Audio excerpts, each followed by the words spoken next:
Praise the lord. ఈరోజు మనం ధ్యానించుకోబోయే వాక్య భాగము క్రీస్తులో జీవితం. దీనికి సంబంధించిన వచనము మనము 2 కొరింథీయులకు రాసిన పత్రిక 5వ అధ్యాయము 17వ వచనంలో చూస్తాం. కాగా ఎవడైనాను క్రీస్తునందున్న ఎడల వాడు నూతన సృష్టి, పాతవి గతించెను, ఇదిగో కొత్తవాయెను. అవునా? అంటే ఇక్కడ అపోస్తలుడైన పౌలు ఏం చెప్తున్నాడు? ఒకవేళ గనక నువ్వు యేసుక్రీస్తుని నువ్వు నిజంగా నమ్ముకున్నట్లయితే, ఆ యేసుక్రీస్తుని నీవు రక్షకుడిగా అంగీకరించవడానికి గుర్తు ఒకటి ఉంటుంది. ఏంటిది అది? నీలో ఉన్న సమస్తమైన పాతవి గతించి కొత్తవిగా మారతాయంట. హల్లెలూయా. ఏంటది? నీలో ఉన్న సమస్తం, నీలో ఉన్న సమస్తం కూడా పాతవి గతించి అన్ని కొత్తవిగా మారతాయి. ఎలా? మీరు యేసు ప్రభుని నిజంగా తమ రక్షకుని అంగీకరించి క్రీస్తుకు సాక్షులుగా జీవిస్తున్న వారిని కొందరిని చూడండి. వారు పైకి ఎలా కనిపించినప్పటికీ వారి అంతరంగంలో వారిలోన ఒక నూతన మార్పును మనం చూస్తాం.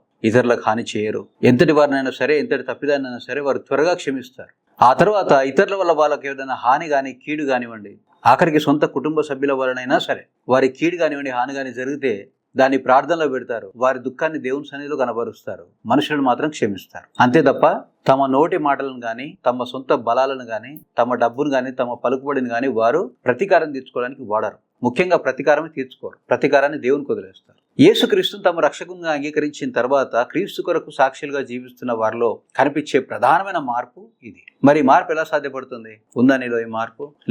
లేదంటే మరి మార్పు ఎలా సాధ్యపడుతుంది? మనం చాలా ప్రాక్టీస్ చేస్తే వస్తుంది అనుకుంటున్నారా?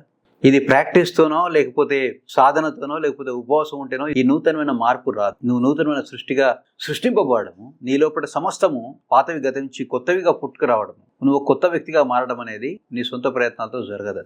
మరి ఎలా సాధ్యపడుతుంది అది? చూడండి, దీన్ని యేసు ప్రభుల వారు దీనికి ఎక్స్ప్లెనేషన్ ఇచ్చారు. యోహాను సువార్త 14వ అధ్యాయము 16-17 వచనాలు. నేను తండ్రిని వేడుకొందును, మీ యొద్ద ఎల్లప్పుడూ ఉండుటకై ఆయన వేరొక ఆదరణకర్తను, అనగా సత్యస్వరూపియగు ఆత్మను మీకు అనుగ్రహించును. లోకం ఆయనను చూడదు, ఆయనను ఎరగదు గనక ఆయనను పొందనేరదు. మీరు ఆయనను ఎరుగుదురు, ఆయన మీతో కూడా నివసించును, మీలో ఉండును. హల్లెలూయా. చూడండి, యేసు ప్రభుల వారు ఇక్కడ ఒక వాగ్దానం, కొత్త వాగ్దానం చేస్తున్నారు. This is the first time he is promising about the holy spirit. ఏమంటున్నాడు?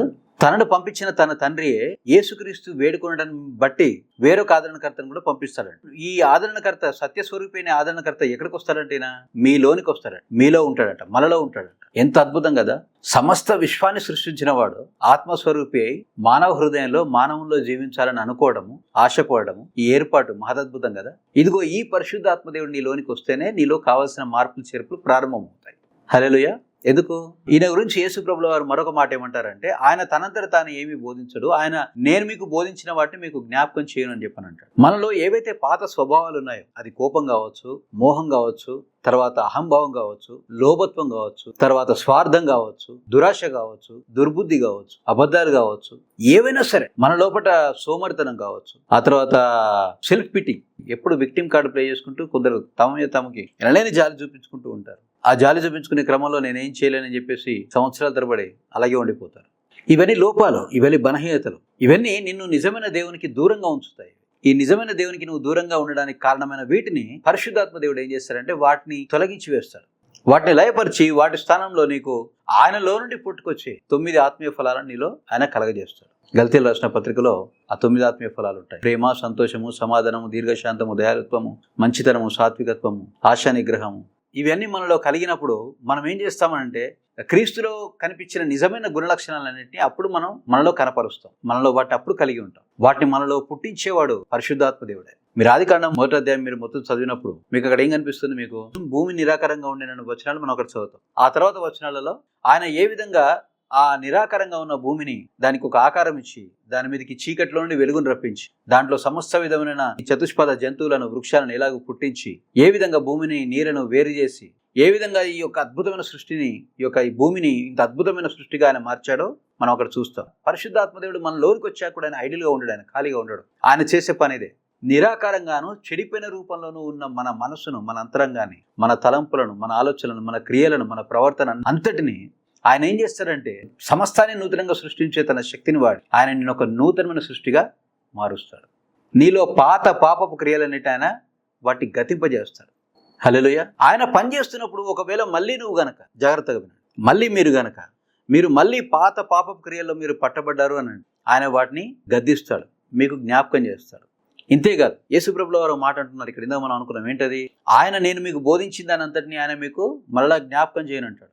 యేసుప్రభు బోధలో నీ పూర్ణ హృదయంతో నీ దేవుడైన యెహోవాను నీవు సేవించాలనే మాటతో పాటు ఆయన మరికొన్ని మాటలు కూడా చెప్పాడు. రోమీయులకు రాసిన పత్రిక 12వ అధ్యాయము 2వ వచనం అపోస్తలుడైన పౌలు ద్వారా యేసుప్రభుల వారి మాట రాపిస్తారని ఏమంటాడు ఆయన? చూడండి, మీరు ఈ లోక మర్యాదను అనుసరింపక ఉత్తమమును అనుకూలమును సంపూర్ణమునయ్యున్న దేవుని చిత్తం మీదో పరీక్షించి తెలుసుకున్నట్లు మీ మనస్సు మారి నూతనమొకట వలన రూపాంతరం పొందుడే. నీ మనసును మార్చుకోవాలన్న తలంపును అన్న ఆలోచనను పరిశుద్ధాత్మ దేవుడు నీకు అనుక్షణము పుట్టిస్తాడు. ఆ తలంపును నీలో కలగజేస్తాడు. నేను ఆ విధంగా ఏం చేస్తాడు? ఆయన ప్రేరేపిస్తాడు. అవును, నిన్నటి వరకు అంటే నేను ఈ లోక సంబంధమైన వ్యక్తిని, ఈ లోక సంబంధమైన ఆచారాలు, వ్యవహారాలు, ఈ లోక సంబంధమైన క్రియలు, ఈ లోక సంబంధమైన నమ్మకాలు, బోధలు, ప్రబోధాలు, వీటన్నిటిని నేను నమ్ముకొని ఈ లోకము దేన్నైతే వెంటాడుతుందో, దేన్నైతే పట్టుకొని అవే గొప్పవని చెప్పుకుంటుందో నేను వాటి వెనుక పరిగెత్తాను. కానీ ఇప్పుడైతే నేను ఈ లోక మర్యాదను అనుసరింపకూడదు. ఎందుకు? నేను క్రీస్తులో ఉన్నాను, క్రీస్తు నాలో ఉన్నాడు. క్రీస్తులో ఏవైతే ఉన్నాయో అవన్నీ నావి. హల్లెలూయా. యేసుక్రీస్తులో ఏవైతే ఉన్నాయో ఈ నిఖిల చరాచర సృష్టి మొత్తము కలిగిందే ఆయన వల్ల, ఆయన కోసము, ఆయన ద్వారా అని చెప్పేసి మనము యోహాను సువార్త 1వ అధ్యాయంలో మనం చదువుతాం. అంటే యేసుక్రీస్తులో ఏవైతే ఉన్నాయో అవన్నీ నీవి. అది ధనమే కావచ్చు, రాజ్యాలే కావచ్చు, అధికారం కావచ్చు, వాట్ ఎవర్ యు వాంట్. క్రీస్తులో ఉన్నవని నీవు. ఎందుకు? నువ్వు క్రీస్తులో ఉన్నావు, క్రీస్తు నీలో ఉన్నాడు, క్రీస్తు ఆత్మ నీలో ఉంది. ఈ క్రీస్తు ఆత్మ నేనేం చేస్తుంది? యేసుక్రీస్తులాగా మారేలాగా నిన్ను ప్రేరేపిస్తుంది, నేను నడిపిస్తాను. ఇదిగో మనము పాత వ్యక్తులుగా మనం గతించిపోయి నూతనమైన వ్యక్తులుగా మనం సృజింపబడే విధానము, పద్ధతి ఇది. అయితే నువ్వు చేయాల్సిన పనుల్లా, నువ్వు తీసుకోవాల్సిన జాగ్రత్తల్లా, ఒకవేళ దేవునికి ఇష్టమైన చేదైన వేరేదైనా నీలో మలుచుందేమో, అది నీలో ఏమైనా నిలిచి ఉందేమో దాన్ని చూసుకోవడం, దానికి కారణాన్ని వెతికి ఆ కారణాన్ని తొలగించడం. ఉదాహరణకు నాకు యేసుక్రీస్తుకు నచ్చని కోపం నాలో ఉందనుకో. నాకు ఎందుకు కోపం వస్తుంది? అవునా? ఒక 2 నిమిషాలు నేను ఆలోచించుకోవచ్చు, ఒక 2 నిమిషాలు నేను ధ్యానించుకోవచ్చు. అలాగే నువ్వు చేయవచ్చు. నాకు ఎగ్జాంపుల్ ప్రతిదీ పర్ఫెక్ట్గా ఉండాలనుకోండి, అది ఒక లోపం. అది ఆ లోపాన్ని నేను సవరించుకోవాలి. ఈ భూమి మీద ప్రతిదీ పర్ఫెక్ట్గా ఉండాలంటే ఉంటుందా? ఉండదు. Perfectionism is most dangerous thing above all. ఏది పర్ఫెక్ట్గా ఉండదు. We have to accept the way they are. సరిపడే డబ్బు ఉండదు, టైంకి రావాల్సినవి రావు, పోవాల్సినవి పోవు. అవునా? సో నా కోపం రావడానికి గల కారణం పర్ఫెక్షనిజం అనుకోండి. నేను ఆ పర్ఫెక్షనిజాన్ని నేను ఏం చేయాలి? వదిలిపెట్టాలి. అలాగే నీలో జీవం గల దేవునికి, జీవం గల దేవుని ఆత్మ పనిచేయడానికి ఆటంకమైన చేదైనా వేరేదైనా ఉందేమో నువ్వు చూసుకొని నువ్వు దాని మీద నుండి నీ మనసు తొలగించుకోవాలి, దాన్ని నీ జీవితంలో నుండి తొలగించుకోవాలి. అప్పుడు పరిశుద్ధాత్మ దేవుడు నీలో సమృద్ధిగా పనిచేస్తాడు, పూర్తిగా పనిచేస్తాడు. అప్పుడే ఆయనకు అవకాశం దొరుకుతుంది. ఏంటది? నీలో ఉన్న పాత వ్యక్తిని గతింపజేసి నూతనమైన సృష్టిని సృజించడానికి. ఈ నూతనంగా సృష్టించిన వ్యక్తి జయశాలి అయి ఉంటాడు. ఇతను లోకాన్ని జయిస్తాడు, ఇతడు సమస్తాన్ని జయిస్తాడు. డబ్బుకు బానిస అయి ఉన్నాడు, డబ్బును తనకు బానిసగా చేసుకొని దాన్ని ఏలుతా ఉంటాడు. వ్యాపారాన్ని నడపలేక చతికిలబడు. పరిశుద్ధాత్మ దేవుని శక్తి వల్ల ఆ వ్యాపారంలో ఉన్న ప్రతి ఆటంకాలను తొలగించుకొని, అది ఈ లోకపరమైన ఆటంకమే కావచ్చు, మరియు చీకటి అంధకార సంబంధమైన శక్తులు కలుగజేసిన ఆటంకాలే కావచ్చు, వాటిని తొలగించుకొని వ్యాపారాన్ని నడిపిస్తాడు. క్రీస్తులో ఉన్నవాడు ఎప్పుడైనా సరే జయశాలిగానే ఉంటాడు. శ్రమలు, ఛాలెంజెస్, ఇరుకులు, ఇబ్బందులు క్రీస్తులో లేని వారి కంటే మనకు కాస్త ఎక్కువగా వస్తాయి. ఎందుకు? మనల్ని శక్తివంతులుగా చేయడానికి, ఆ తర్వాత మనల్ని క్రమం తప్పకుండా ఉన్నతమైన స్థితి నుండి మహోన్నతమైన స్థితికి నడిపించడానికి అవి మనకు వస్తాయి. కానీ వాటిలో కూడా మనకు సహాయం చేసేది పరిశుద్ధాత్మ దేవుడే. క్రీస్తులో ఉన్న నూతనమైన సృష్టిగా జీవించడంలో ఉన్న మహద్భాగ్యము ఇదే. చిన్న ప్రార్థన చేసుకుందామా?